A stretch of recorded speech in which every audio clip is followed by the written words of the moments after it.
your host, Andrew Romanella. When you play Battle in Mario Kart and you don't turn off any of the items, there are bananas everywhere. I mean, it's like you're losing your balloons because you're slipping on bananas left and right. Bananas everywhere. What's going on, everybody? Welcome into another edition of The Rome Show here on 12ouncesports.com and Dingo TV channel 217. I'm your host, Andrew Romanella. I got you, as we always do, for 32 minutes and change here on 12ouncesports.com. Get in on the action, commenting live on the YouTube, and we can talk back and forth, or social media, The Rome Show 1, Instagram, TikTok, Facebook, X, whatever socials you have, follow The Rome Show 1. It is a Tuesday. Woo! Tuesdays mean one and one thing only. We get a little bit of hockey with Rocky. So, at some point today, Rocky Romanella will join us and we will discuss more than just hockey. Maybe you can help us come up with a new segment name for Hockey with Rocky, because we believe he touches on more than just the hockey field. Let's give you some updates on what we're going to talk about. Major League Baseball World Series game number 3. The Los Angeles Dodgers are now 1 game away, that game being tonight, from winning the World Series and sweeping the New York Yankees. The New York Giants put up a fight in Pittsburgh last night, but unfortunately came up short 26-18. So the Giants fall to 2-6, while the Steelers move to 6-2. And of course, some hockey and basketball headlines. Yesterday was, if you did not know, the sports equinox, meaning every single professional major league, major sport played yesterday. Here was the rundown of the schedule. There was one Major League Baseball game. That was game 3. There was one National Football League game. That was Monday Night Football. There were 11 National Basketball Association contests, and there were 8 games played in the National Hockey League. So between the 4 major sports leagues yesterday, October 28th, 2024, there were 21 total games played. Talk about sports ADD. Like, I didn't know what to do with myself. I didn't know where to look. I had no idea what to do.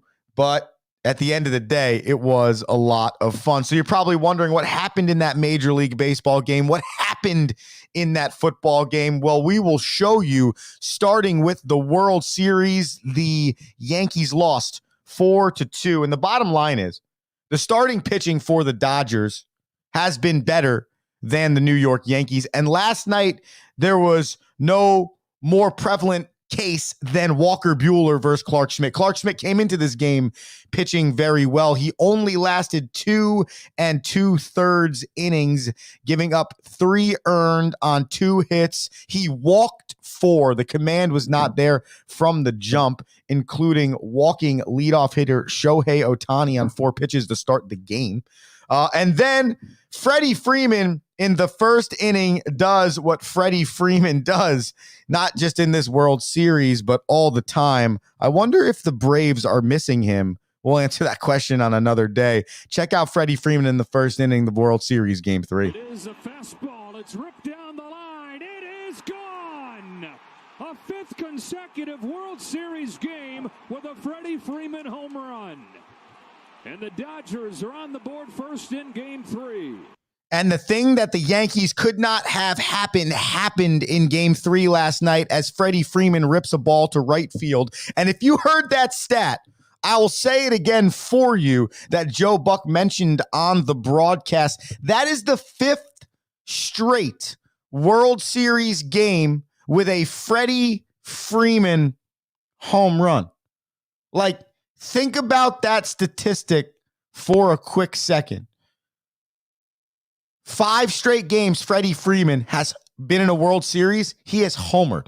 That is clutch as clutch can get. And we watched yesterday what he did over the weekend, the walk-off granny. Then he goes the next game and hits a huge solo homer to follow up a Teoscar Hernandez 2-run homer. And then in the first inning on the road, game 3, the game that the Yankees have to get, first inning, Freddie Freeman dagger, and the Dodgers go on to win 4-0. The Yankees love the 9th inning. 2 runs in each of the last 9th innings, okay? Last night, a 2-run homer from Alex Verdugo in the 9th, but it's just a little bit too late. And I thought Dave Roberts took Walker Buehler out a little early, 76 pitches, 5 innings, but I don't know. I don't know what I don't know. And at the end of the day, the Dodgers are up 3-0 in the World Series, so you can't really say anything. And the Yankees continue to struggle with the bats, led by Aaron Judge, who did put some contact on some baseballs last night, but that's not what you're expecting from your star player. Kudos to the Yankees fan for the way they treated him, the cheers and all the excitement. But Aaron Judge is hitting 140 right now during this postseason, and it's not going well. Jazz Chisholm, 170. Jose Trevino, 200. In this series, Anthony Volpe, not very good. He was hitting 275 for the playoffs coming into this series, but I think got his first hit last night when Giancarlo Stanton got thrown out at home. So Yankees down 3-0 heading into game 4 tonight. Tonight's probables for game number 4. It is going to be a bullpen day for the Dodgers and Luis Hill for the Yankees, 8:08 tonight. The New York Giants, I'm going to play you a little bit of this, and then I'm going to bring Rocky in here. The New York Giants lost last night on Monday Night Football, 26-18. And I believe there were multiple plays that led to this loss, but no play greater than the one I'm about to play for you, which ends up being the dagger long-term for the Giants. And that punt return for a touchdown ends up being the 6-point difference for the New York Giants, which is the difference in the game. And I think there's 2 things happening here, okay, on both sides of the ball. With the Steelers, they have a really good offense now. Started with Najee Harris, who had 114 on the ground last night. They have 2 quarterbacks that can lead them to victories in Justin Fields and Russell Wilson. That system is working for them. And then you couple that with an identity of hard-nosed, grind it out, always going to be tight games, always going to be hard-hitting football. A coach that generally makes really good adjustments at halftime, something we've seen over the course of their first 8 games this year. So that's the double-headed monster here for the Steelers. An identity of hard-nosed football that is tough to play against, and an offense that's starting to click, one you haven't seen in the last 5 or 6 years for this Steelers team. For the Giants, it's a combo of something different. You have a lot of young players. 5 or 6 guys playing last night were drafted in the 2024 draft. So there's a lot of development that has to go on there, okay? Starting with Tyrone Tracy Jr., who had 20 carries for 145 yards and a touchdown. Feed that man the rock. He's clearly the answer. But at the end of the day, Daniel Jones is probably not the answer at quarterback. And you need to continue to work on that offensive line. That's just a fact. You can't go from 0 sacks in 1 half to 4 in 1 quarter. That onslaught on your quarterback cannot happen. It can't always be the Giants playing from 2 scores down and coming back, and then there always being a fumble or a pick or no touchdowns thrown on Daniel Jones' stat line. That just cannot happen in this league. I would say that if a few other players were quarterbacking this Giants team, there's a solid chance that they are 4-4.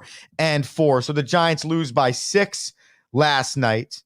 And unfortunately, fall to 2-6. And now a lot of questions to be answered a week before the trade deadline. We are going to take a quick commercial break. And then we are going to look to get Rocky on the line here. Okay. Having some back-end technical difficulties. I want to make sure we're good with him. When we come back here on the Rome Show, we'll be talking with Rocky Romanella. We got his opinion on the New York Giants, if he has anything about baseball. And then, of course, we run through the National Hockey League as we always do every Tuesday. The Rome Show, 12ouncesports.com. Dingo TV, channel 217.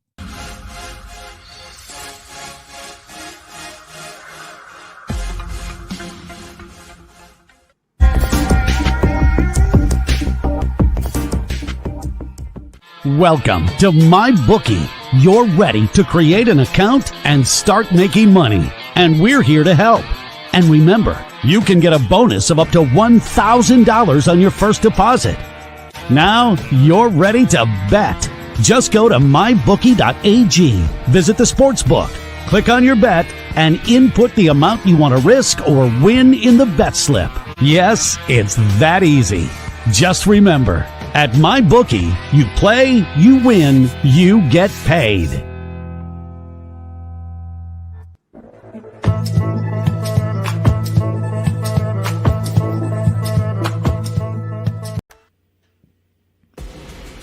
Need tickets to that next event? Well, at 12 Ounce Sports, we've got them with soccer anywhere in the world. Tickets to any venue, any sport. Want to go to NCAA or NFL football matches? We've got them. Yeah. Baseball at every level. Every Power 5 matchup is available. Don't forget, costumes and paint are optional. What's that? You want to go to Broadway? We have those too. Want to jam out? Every concert, every artist. That's right, at 12 Ounce Sports, we've got the tickets for less. 12ozsports.com/tickets. That's 12ouncesports.com/tickets.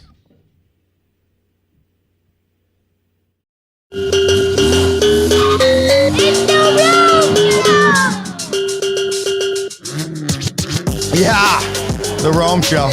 12ouncesports.com, Dingo TV, channel 217. We are back here, and we're better than ever. I'm Andrew Romanella. I got you till about 7:30, 7:32. Follow us on social media. Chime into the show on YouTube. The Rome Show, one, social medias.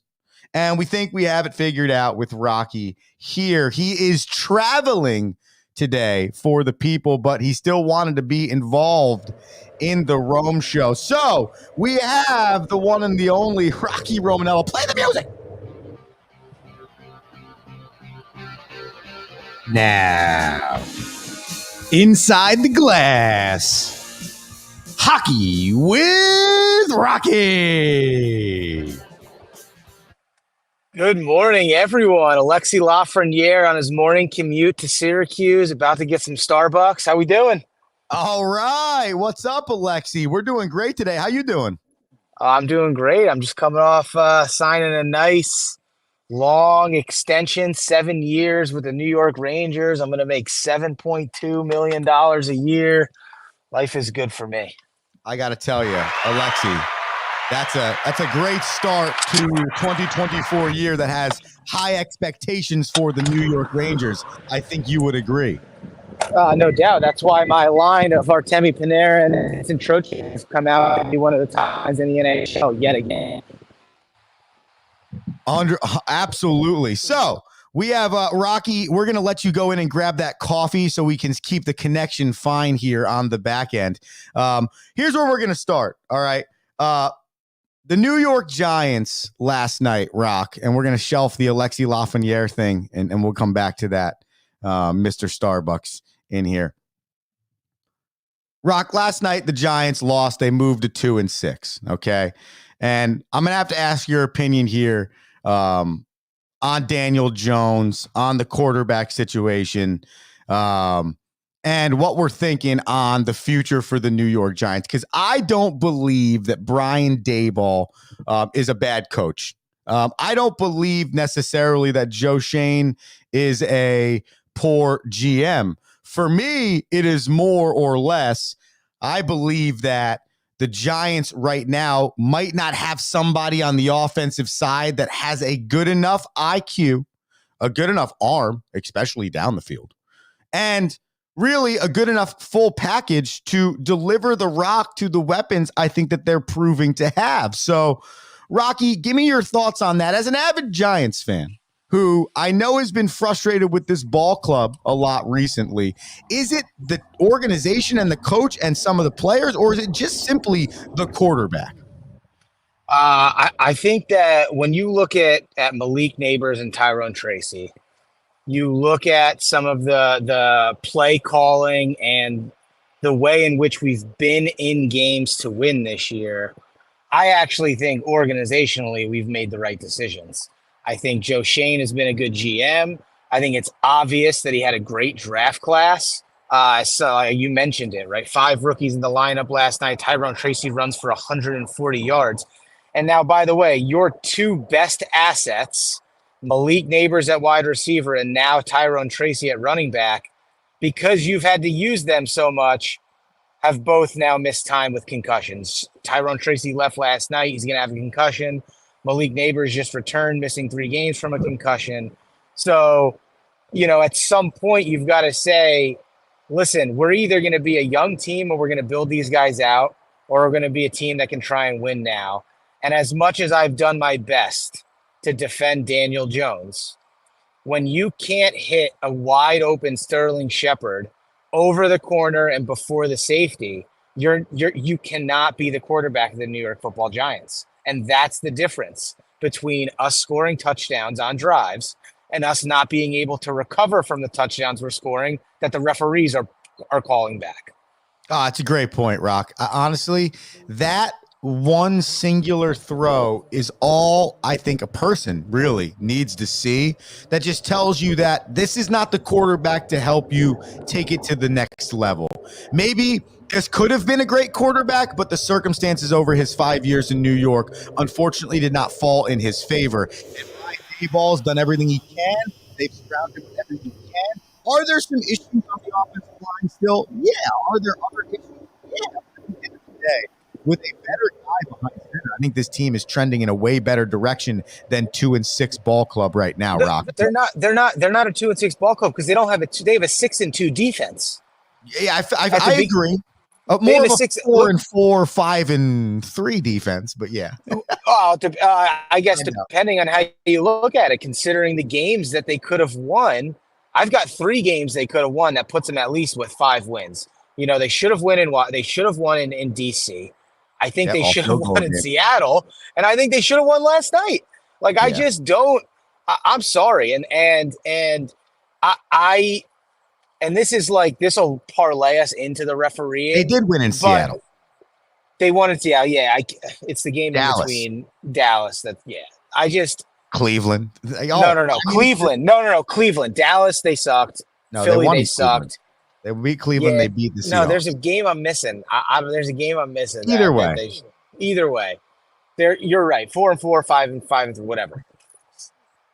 The amount of illegal procedure, ineligible man downfield, 12 man on the field, illegal shift. It's awful. So either Brian Daboll doesn't know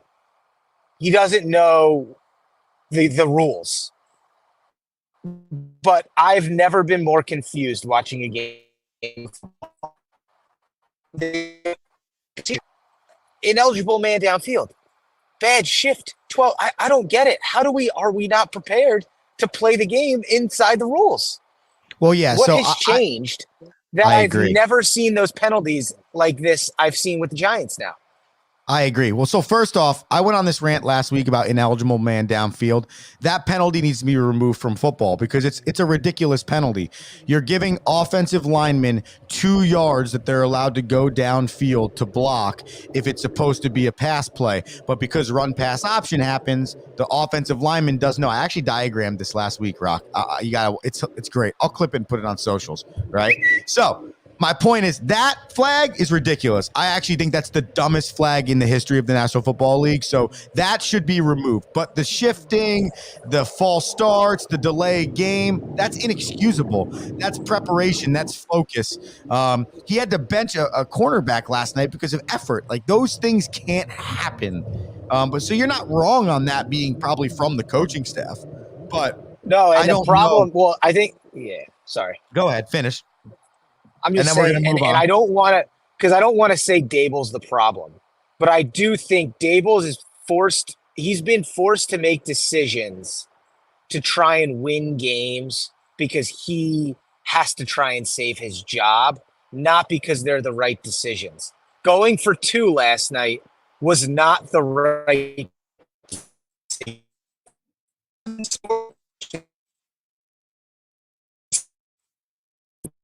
All right, Rock, it seems like we got a tough connection with you. And You he's see- not going for Wait, 2 you're back. for He's any back. structure.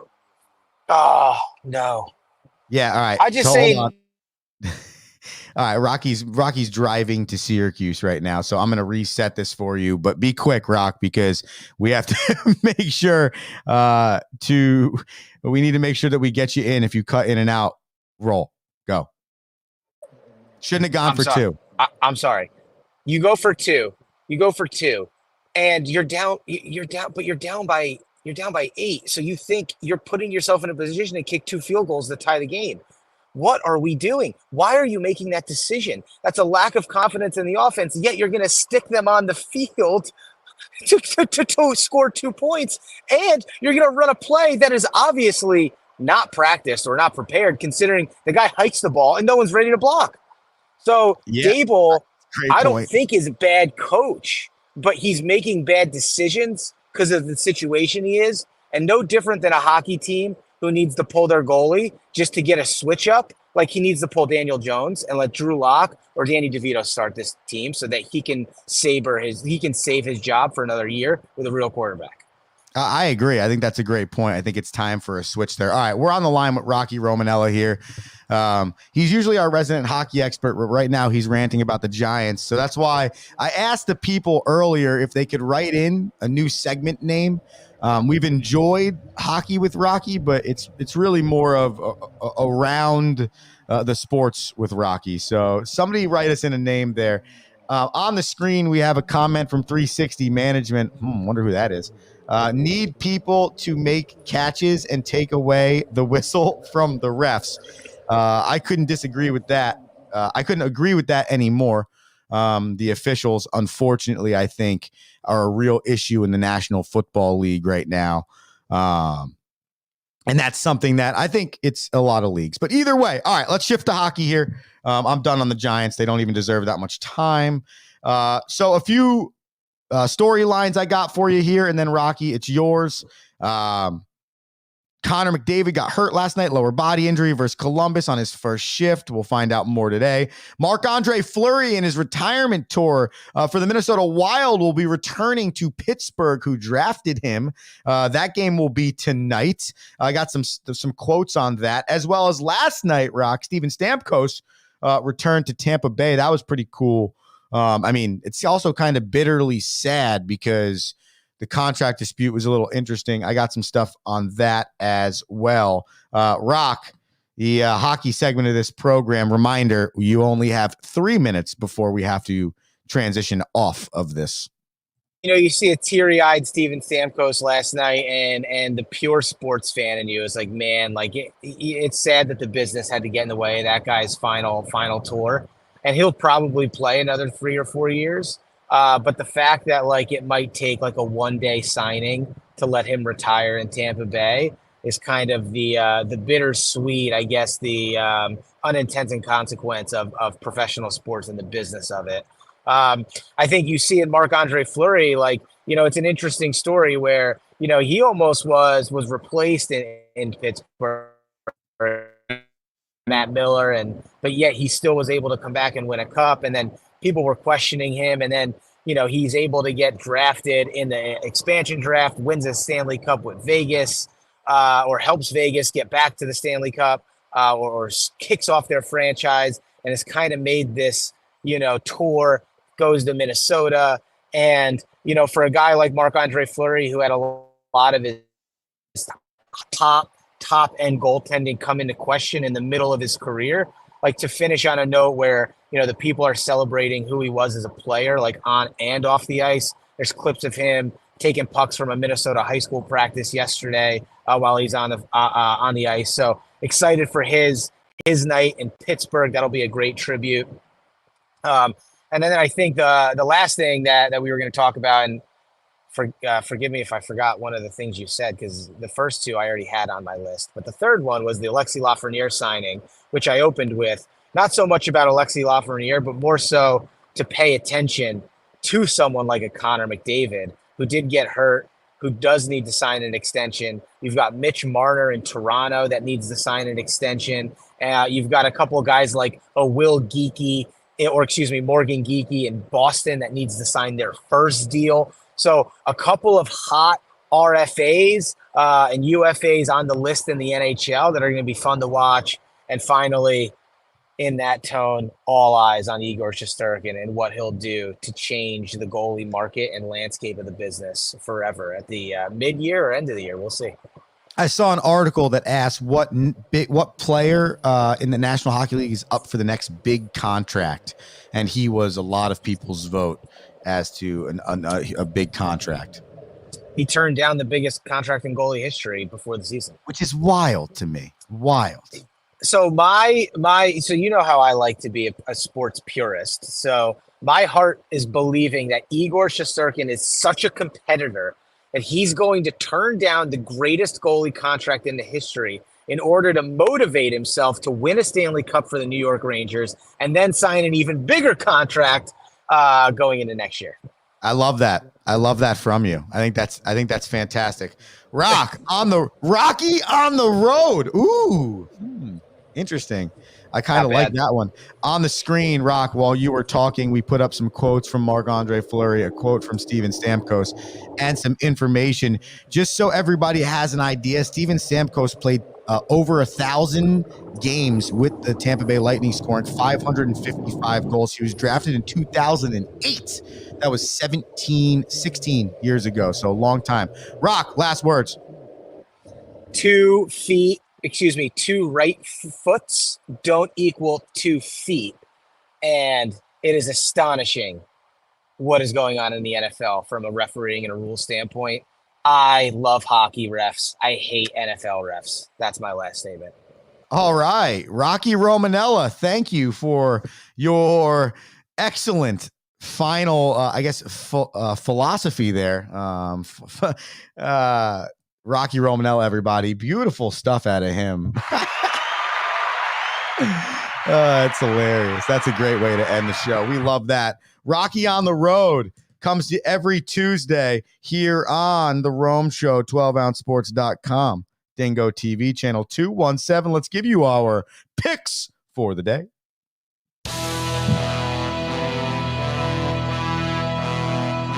Dun, dun, dun. All right. I actually had a pretty good night last night.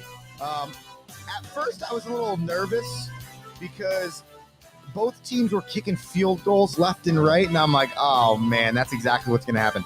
I'm going to choose the over 36.5, and these dudes are going to kick field goals for the rest of the day, and it's going to end at like 34. Well, it didn't. It went over, so we nailed that. I chose the Steelers at the -5.5.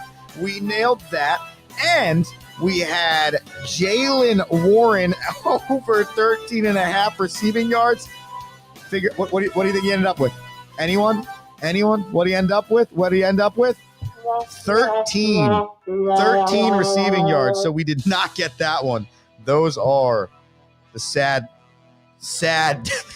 disappointments, thanks to Vegas being awesome. All right, so we're going to go to tonight, and we're going to take a little bit of a mix bag here. I got the Pelicans at -2.5 over the Warriors. You might ask me why. I'll tell you, because Steph Curry hurt his ankle, so he will be out for the next 2 days. So I got the Pelicans over the Warriors at the -2.5.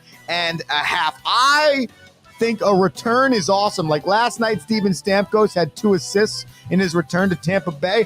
I think Marc-Andre Fleury is going to have a great day. So I'm just going to take the Minnesota Wild on the money line because I believe in the leader in the net for the Wild in Marc-Andre Fleury. And then Rockies, New York Rangers will be playing the Washington Capitals. And the line at this game has been set at 5.5 goals. I'm taking the over here. In 8 games, the Rangers have gone over 5.5 goals 4 times, whereas the Capitals, they play high-scoring games a few often this year. So I'm going to take the over at the 5.5 there. Those are my plays for this evening.